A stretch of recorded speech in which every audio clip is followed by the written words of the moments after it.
الله عز وجل خلق الله عز وجل آدم على صورته، وفي رواية على صورة الرحمن. فالإنسان الذي يقبح الوجه أو يلطم الوجه أو يضرب أحد على وجهه، أنت تفهم من الرواية إيه؟ يعني المقصد الرواية نفسها إيه؟ أنت تفهم منها إيه؟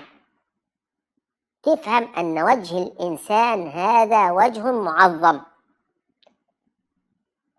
زي بالضبط كده الآية خلقت على الله عز وجل عندما تكلم على سيدنا آدم، تمام؟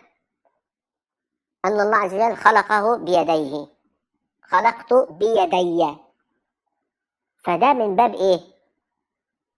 من باب تعظيم آدم عليه السلام. فاحنا فهمنا أن ده من باب تعظيم آدم عليه السلام. فكذلك الله عز وجل خلق آدم على صورته، يبقى أنت تفهم منها أن الله عز وجل يعظم وجه آدم. فما فيش حد يسأل بقى صورة الرحمن دي يعني معناها أن الرحمن أن الله عز وجل صورته أو شكله، أجيبها لك ببلاطة، شكله زي شكل آدم، يعني آدم على شكل الرحمن.